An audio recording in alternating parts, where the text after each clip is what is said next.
and get the foot pedal ready as well. So if I just turn the machine around, you see that there's a spot here for the power. So I'm just going to plug that DC plug in, and then there's a spot right next to it for the foot pedal. Now this machine can actually be used without the power pack, and you can use batteries, and I'll show you that later on in the video. And you can also use the machine without the foot pedal if you want, by operating it with this off switch. So at the moment it's in the off position. When the power is on, when you turn it to low or high, it'll actually start sewing. Okay, so I'll get the power plugged in and I'll put my foot pedal on the floor. Okay, so first of all I'm going to show you how to put thread onto the bobbin. Now your machine will probably come with bobbins with thread on it and some spools of thread as well. I highly recommend you don't use this thread because it's very cheap thread and you'll probably have problems with it when you're sewing. So I recommend something like a Gutermann sew-all thread like this, relatively inexpensive but a lot stronger and will give you better results. Okay, now I'm going to be putting black onto my bobbin. So at the top of your machine here, you'll have a spool pin with a cap. I'm just going to remove that cap, and you'll have a bobbin spindle as well. So I'm going to place my spool of thread onto that spool there, spool pin, and the next thing you'll need to do is put your thread around the first thread guide here. Okay, so you can put it under that little notch there, whoops, and then around and under that loose piece of plastic there on that thread guide. Okay, that'll help provide some tension when you're winding your bobbin. Okay, the next thing to do is to grab your thread tail, and on your bobbin, thread the thread tail through one of the holes on your bobbin from the inside and towards the top like that. Okay, so I'm going to pull that thread and hold it in one hand, whoops, and then I'm going to push the bobbin onto the bobbin spindle there, and then I'm going to push the spindle over to the right like this. So now what will happen is the bobbin spindle will start spinning when I put my foot down on the foot pedal. Okay, now I'm just going to let that spin a few times.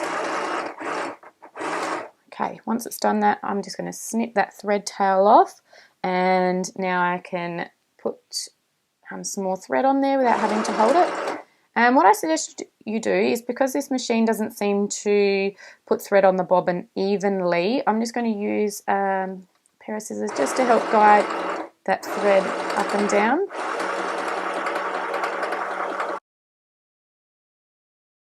And make sure that that thread is on there evenly. Once you have the desired amount of thread on your bobbin, push it over to the left, pull it off, and then snip it off like that. Okay, now that we've got the bobbin ready to go, I'm just going to remove the black thread, and we're going to thread up the top part of the machine. So I'm just going to put my pink thread in just so you can see the difference between my top thread and my bottom thread. So I'm going to put my spool of thread onto that pin on the back there, and like we did with the bobbin, we're going to put the thread under that little notch there and around the first thread guide like that.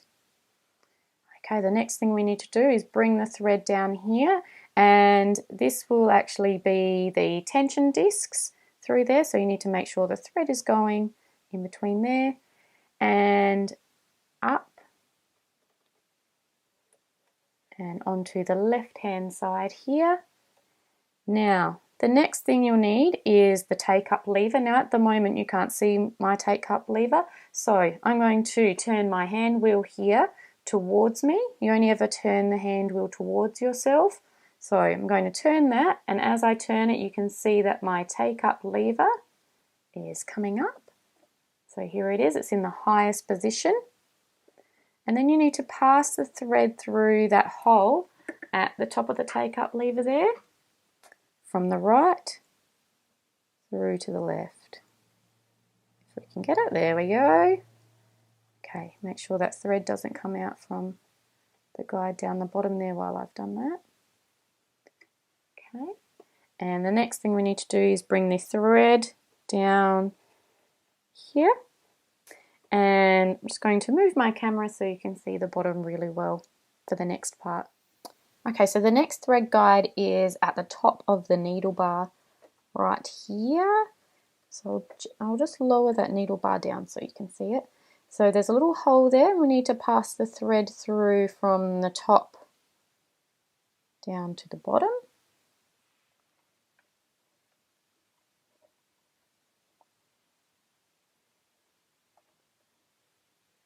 Okay, and the last bit is if we bring the needle up to the highest position, so turning the hand wheel. Okay, and we need to thread the needle from the front to the back. Okay, so this is always the fun bit. Now there's a couple of ways you can do this, so you can eyeball it and just do it by hand.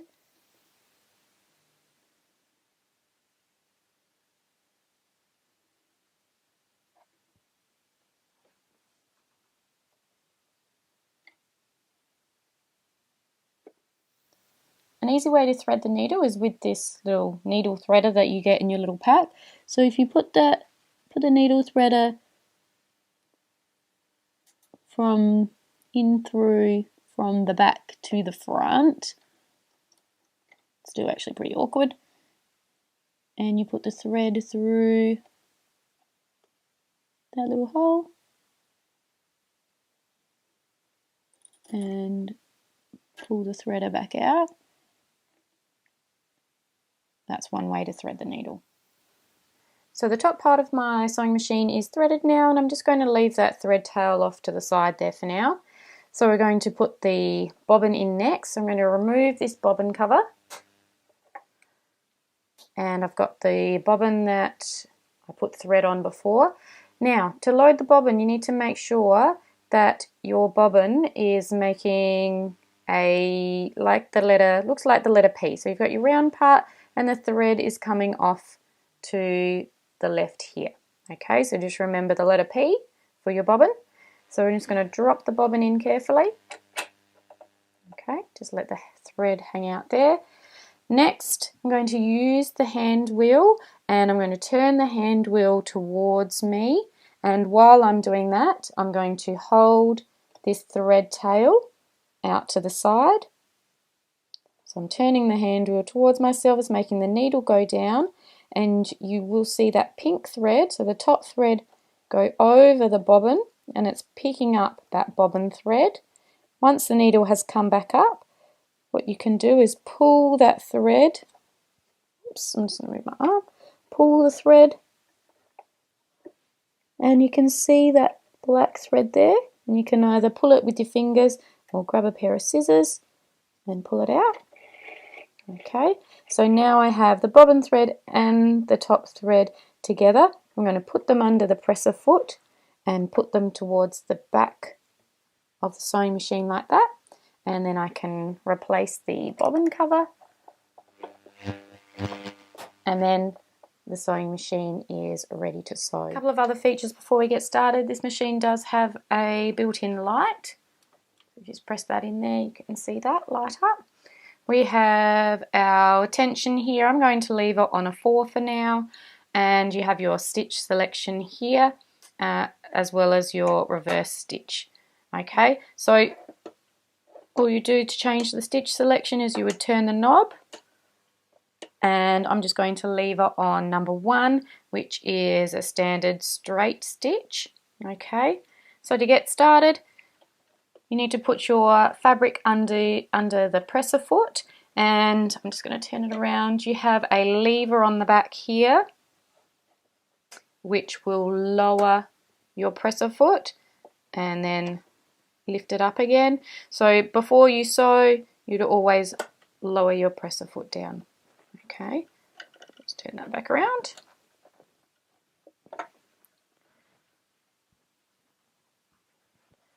Okay, let's see this little baby sew. I'm going to put my fabric under the presser foot, lower the presser foot down with the lever here, and off I go.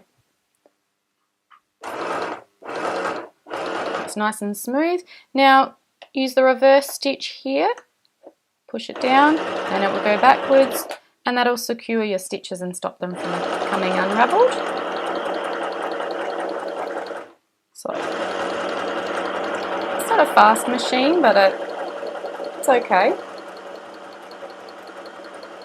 So I'm just going to pivot, so I'm just going to put that needle in the down position, lift my presser foot up and turn my fabric.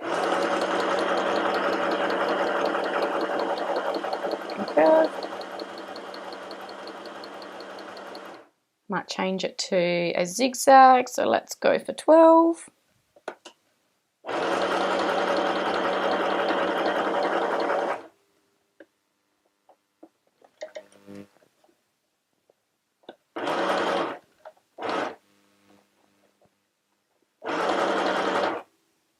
And let's change it one more time. How about we go for 9.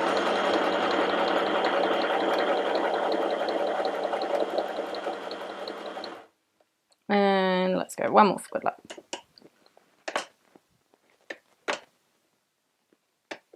It's probably better not to change the stitch when your needle is down, but let's see how it goes. Okay, I'm just going to secure that stitch. Alright, so my needle is up. If it's not up when you stop and you want to take the fabric out, just use your hand wheel to get it into that position. Okay, lift your presser foot up. And then you can pull the fabric out. You do have a little thread cutter on the side there. Okay, and there you have it. The machine actually does sew quite smoothly. Now I can see that there's a bit of pink on this underside here, so I'd need to play around with the tension a little bit, but overall it does sew pretty well. Now I did mention at the beginning of the video that I'd show you how to operate the machine with batteries, so I'm just going to turn that light off and I'm going to disconnect from the power.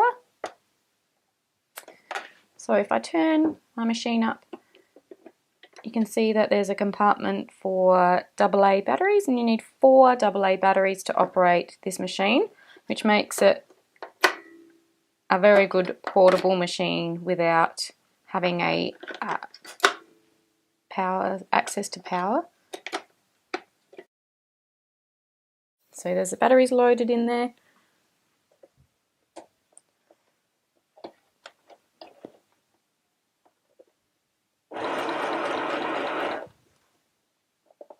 So you can hear it is a bit slower, but it still actually works pretty well.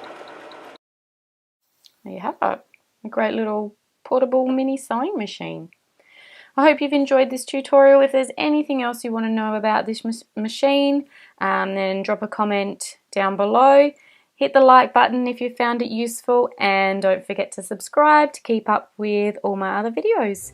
Thanks for watching, and I'll see you next time. Bye!